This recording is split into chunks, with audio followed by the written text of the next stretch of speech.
Hidden Valley Auto Parts. Oh man. Look at all the stuff. This place is cool. Yeah.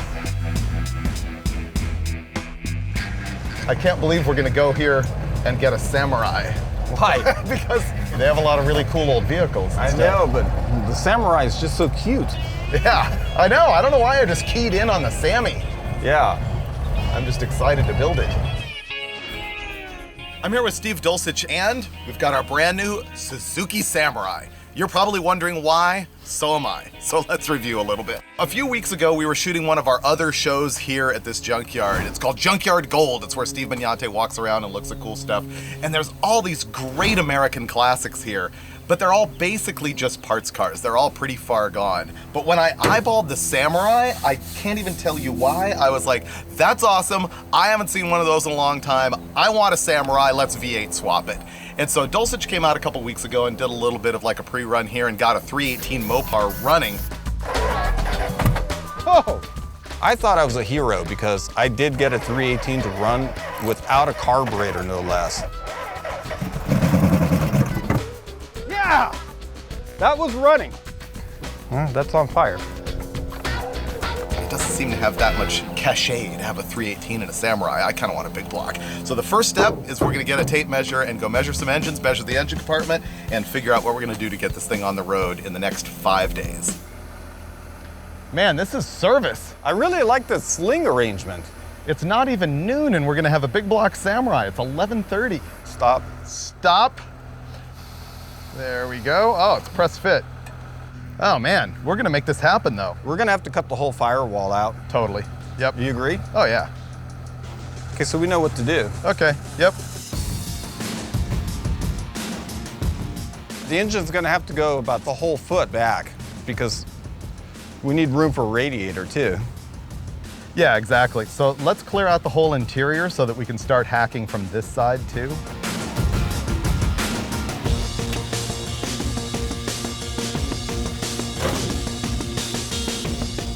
You ready to savage the Samurai?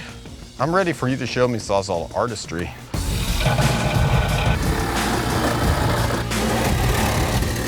We decided to go big and just cut out the whole firewall so that we can set the 440 way in there. Then we'll just fabricate a new firewall when we're done. It's easier.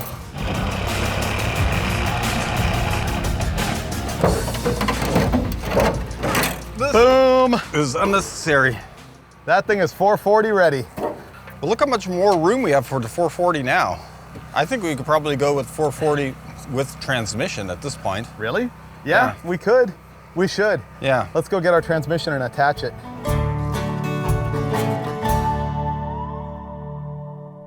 This is a shorter transmission than you would find in a passenger car. The extension housing is stubby, which is good for our 80-inch wheelbase on the Sammy, but it has a bolt-on companion flange here. We're gonna have to figure out how to get a drive shaft between this and the Suzuki Samurai rear end. That's probably gonna last 10 minutes. All right, I think it'll safely pull together now, right? Oh yeah.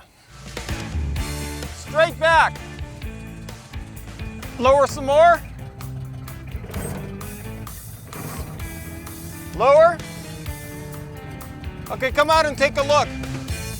Oh, wow, we have a 440 Samurai. We're getting pretty close.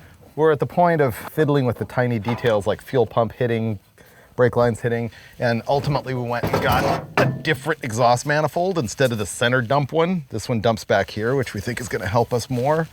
But if you look right through the floor, you can see that the front axle of the Samurai is really close to our oil pan. We're gonna have to push the engine over and back in order to get it clear of that front axle right there.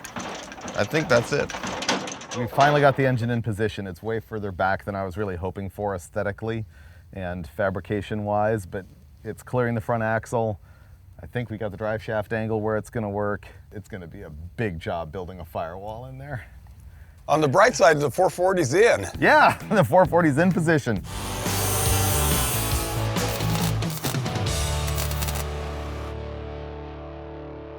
Freiburger, you look like you're wrecked.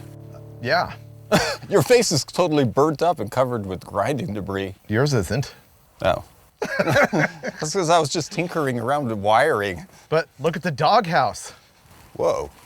See, I don't think I could have done that good of a job. What do you got? I think I'm done with the wiring. I've already hooked up the battery and nothing caught fire. Let's see if it runs. That's spark.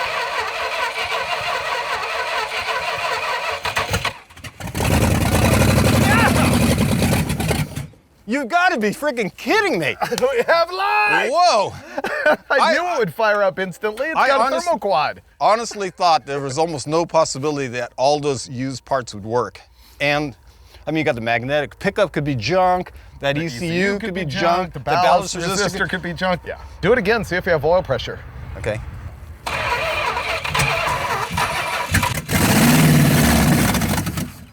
It went up to 25. Great. Oh man, now it's official. Now we have a 440 Samurai. Well, I've got these new calipers, but Suzuki calipers are maybe a little more complex than they need to be. The real problem here is we're having difficulty sourcing metric brake lines and a T so we can plumb all this mess together. Hopefully tomorrow we'll come up with something. We got a lot done today, but there was one extreme kick in the shorts. The drive shaft in the back has a real problem where the transmission's here and the rear end is offset heavily to the right, and it's so extreme that a U-joint is binding. But we will make this thing move under its own power, one way or another. Mark my words. Look at that. Let me take a Hot quick rod. look. Oh yeah. Okay, here we go. Whoa. Wow. This Wow. thing is way better than I thought it was gonna be. How close is that front pinion to the oil pan is my big thing. Do I have to? Oh! What? It's touching it right now. Oh, really? Yeah. Is it gonna self-clearance? No, No? it's fully on it. No way. Undrivable. Epic fail. So this is the thing that we've been fighting the entire time, which is moving the engine rearwards in order to clear the front axle. And sure enough, when we put it down and got all the weight on the suspension and everything, the absolute predictable thing happened. The front pinion is on the oil pan and like in a show-stopping way. I mean, not gonna happen. But I have a solution, which is, this is a four-wheel drive front axle with freewheeling hubs and everything. We're gonna be able to take it apart, pull the axles out of it, and pull the whole center section out of the axle and drive around with nothing but just the front axle in the car. Okie dokie. Should be good to go. Everything was easy to take apart. Yeah. You could run into a real headache trying to do that job. Yep.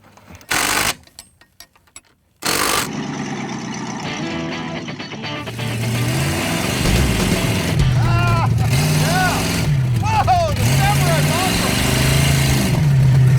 Wow, it's pretty fun. Yeah.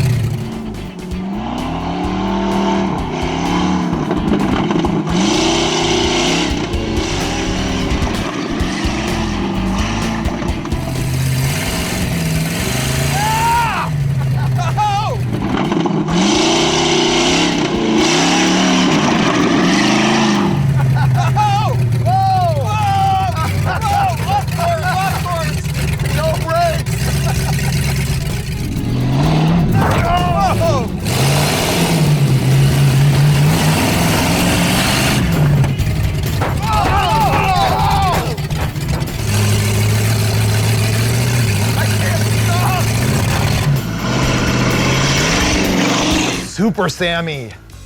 I missed it. Don't you just want to hug it? This thing's a beautiful little vehicle. I know, especially with The 440 big block power. If you go back to that last episode, Steve and I came here to Hidden Valley Auto Parts in Arizona and found this Samurai and put a big block 440 out of a van into it and blasted the thing around. We built a 440 Samurai! But it had some issues. The rear end is radically offset, so the drive shaft like runs at a big angle and it's gonna blow up. We got major problems. We have a fire! Fire! Fire! It's electrical. Yeah. And some of that's already been fixed. You notice it's got a new thermoquad I like that. and it's got a new radiator and the burned up wiring. Remember we had a fire at that last episode? That's all been fixed. Yeah. But unfortunately the rear end's still a disaster. So we came here today to put a centered rear end in it, get a new drive shaft in it, and hit the road.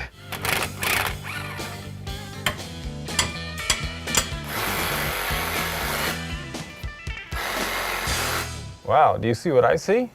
I don't know if this backing plates will even make it out. Yeah, we might have to take one spring off. Yeah. Drop her down. Do you think we have to drop both sides? We may have to. Okay, toy rear end gone. Say goodbye to that thing. Yeah.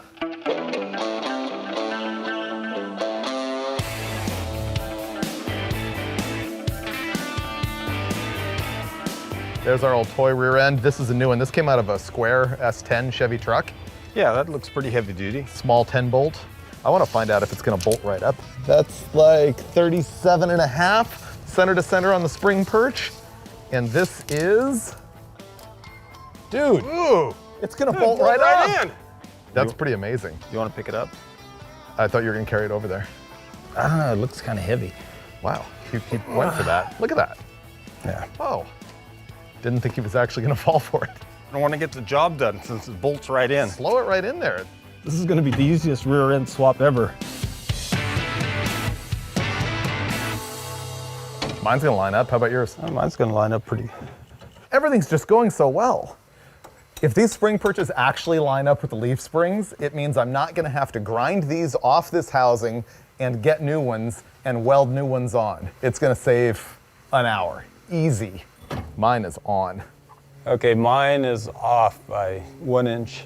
You want to put a little bit of wedge into it for stability. Yeah. Since it doesn't have a sway bar. Ready? What I'm working on here is not a toolbox, is our gas tank. You mount this box and it bolts in here.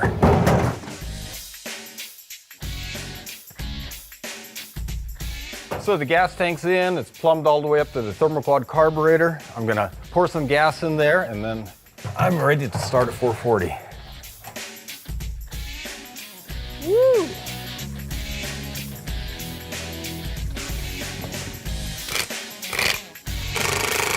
Drop it. Should I start it? Is the ignition operational? Ignition is on. Okay. Cranking.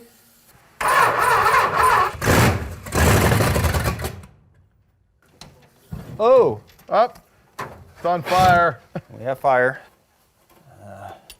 The carburetor is on fire, and it's a plastic carburetor. And he's taking his time putting it out. Well, it's all right. Is there any fuel in the fuel cell? Yeah, we put 5 gallons in there. Okay.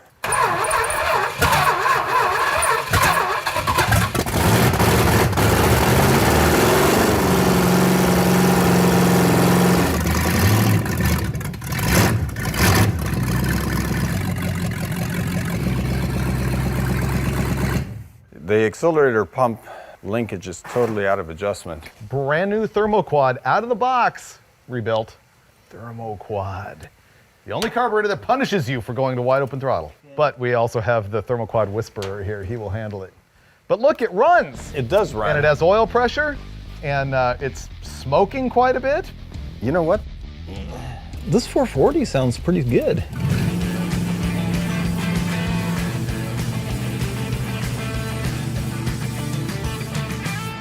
Oh, man, that was going pretty well. It must have blown a hose. I know.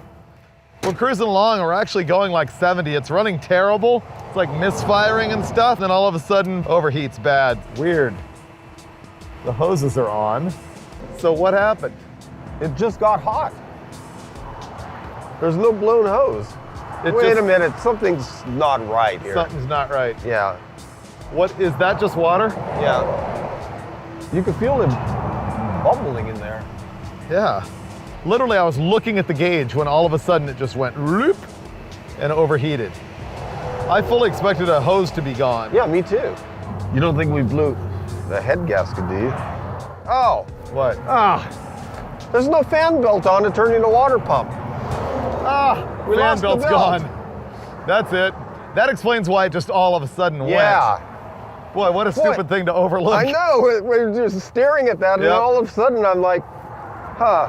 Yeah, we lost the fan belt, which then overheated it and it went out the bypass. Yeah. We found a piece of rope in the back. We're contemplating if we can turn this rope into a fan belt at least enough to get off the freeway. Oh, it fell off already. No way! Yeah. Ready? Give me help! Ah, You said you could fix it. I can try. Look, the wind is blowing the Sammy right now. I know, it's like a sail-powered machine.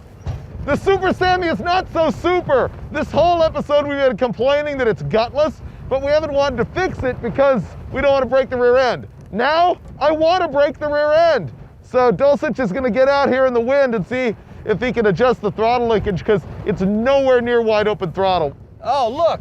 It looks like our stop on the throttle cable, which is right at the firewalls, come loose, and instead of opening the carburetor, we're just pulling the whole cable into the car. You mean this whole time the Super Sammy has been super slow all because of 2 hose clamps?